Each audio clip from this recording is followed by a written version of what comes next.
first solo trip. Quite exciting indeed.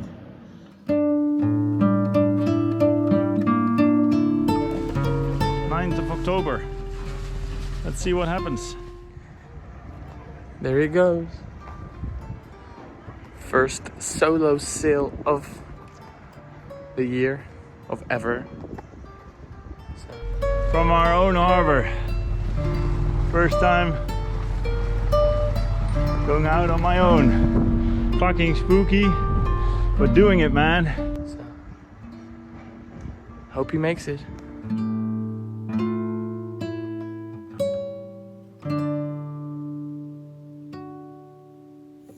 Hey boys and girls, welcome back to another episode of Sailing Wind Rose. An episode where we continue on the changed plan. The plan that was to sail the world with my family, or at least part of the world, now became a plan where I'm going to sail parts of the world and hopefully my family will join me along the way.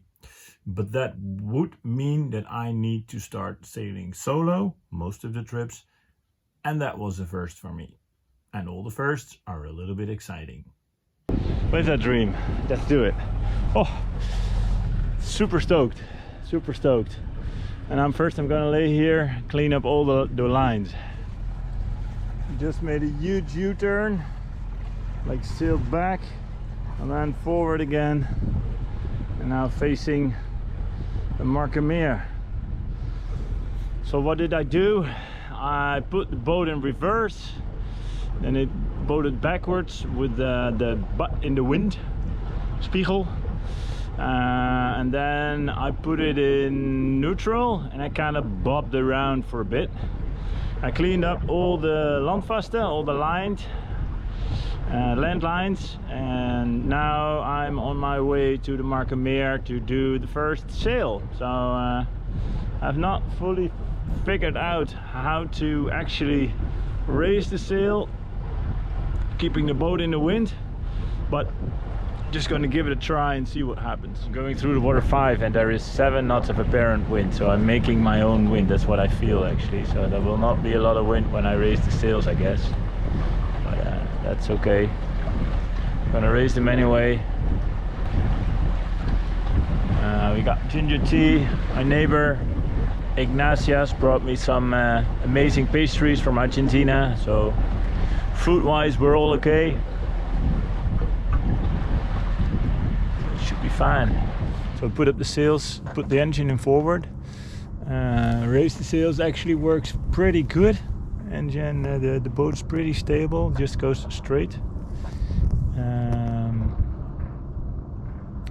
then yeah, you can raise the main.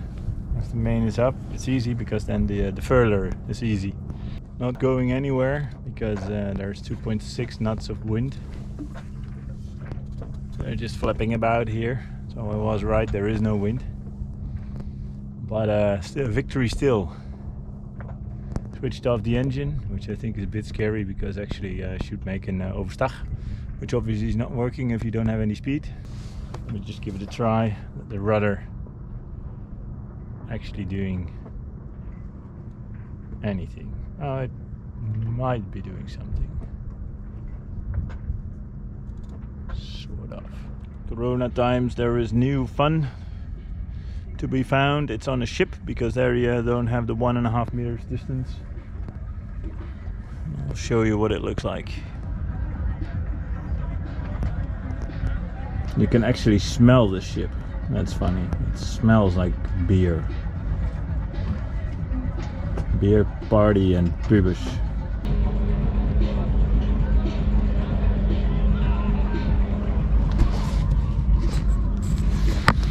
Let them have fun. I'm having fun on my own. I'm going nowhere. So the good thing is, if there's not a lot of wind, you have plenty of time to think about things, look at your performance, and then wonder, how did that happen? Something very interesting is happening. We're making 0.3, 0.4 knots of speed over ground. We're making 0.0 knots of speed through water. There is 0.0 knots of wind. So this actually makes sense. But you might wonder, like, where does the speed over ground come from? And you might say, it's wrong, but it's actually not, because there is a buoy, and there's the other one, and I'm floating in between, which is not allowed. And not only is it not allowed, it also doesn't make sense. So there is current in the IJsselmeer for half a knot, 0.5. Well, Jan, I actually don't think it was current. In hindsight, I think the boat was just sideways, and we were drifting sideways because we were having all the sails up, and obviously there's always a little bit of wind. Anyway, after having figured that out and having figured out that we were not going anywhere, at least not in the right direction, I decided it was time to do something else. Drawing circles on the Navionics map. And not just for fun, but to actually see over which board, starboard or port side, I would have the shortest turning circle, both going forwards and backwards. I first went forwards with, well, decent speed, and found afterwards on the Navionics map that the port side one is actually the one that is bigger than the starboard side one. So I did 2 circles on in forward, and then I reversed the boat and did it backwards, and there I got a same-ish result, but obviously the boat was going backwards, so it was the other way around. This time on starboard side I had the bigger circle, and on port side I had the smaller one, which is logical because of the wheel effect of the boat. I also tried to reverse the boat. It is a long keel boat, and tried to make a straight line. Well, I sort of succeeded, as you can see, but not really. And after this playing around, I turned around, wind actually picked up, I raised the sails again, and I set course to Durgedam. So after my first sail, I deserved some new boiling hot water.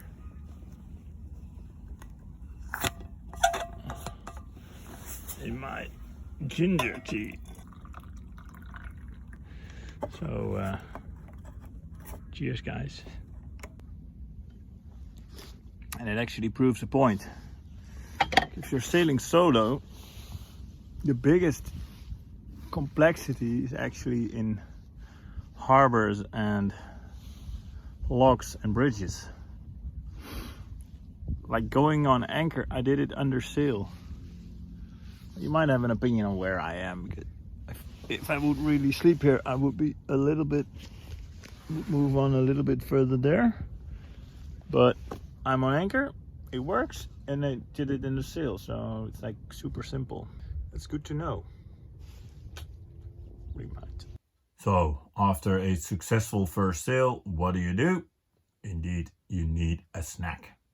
Ignacio actually saw me go by boat, and he brought me a whole box of nice Argentinian snacks. Oh, and I actually am dying for something to eat, which I obviously didn't bring. So let's see what this is. Oh my, oh my. I think this looks like meat. I'm gonna try one of these.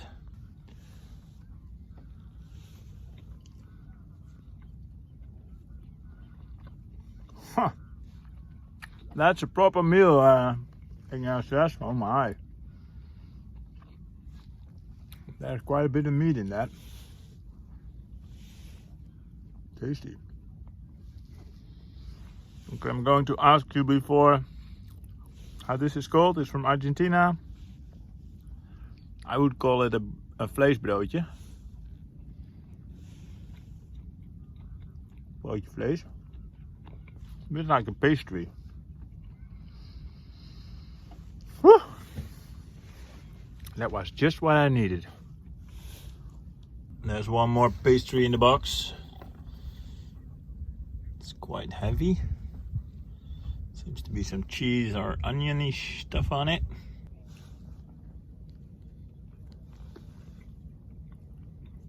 Oh. Whoa. So there's corn in there. And some sort of,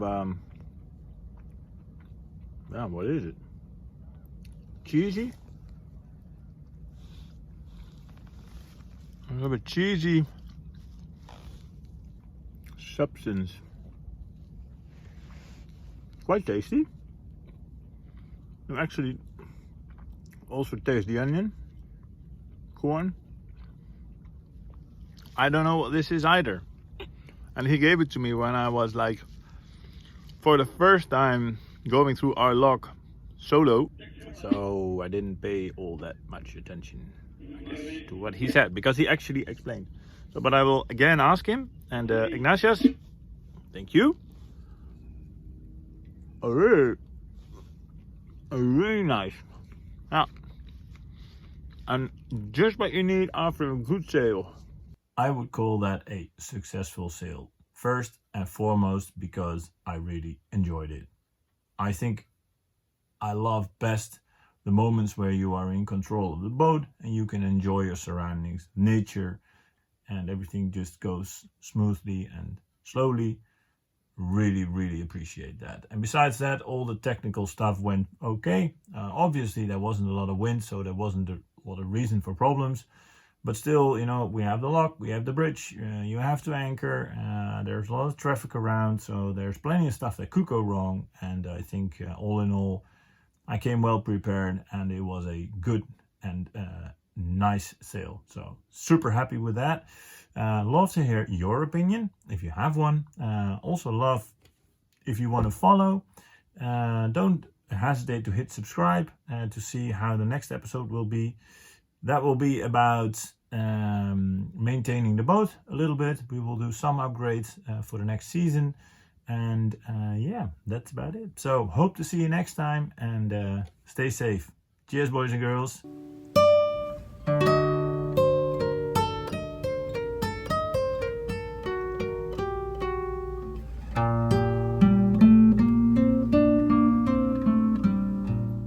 Golden hour bij Durgedam after the first solo sail trip.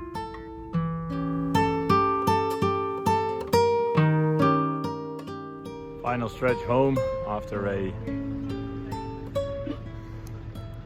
very nice day. I know there was not a lot of wind. Oh, big ship ahead. Not a lot of wind, but loved every single bit of it.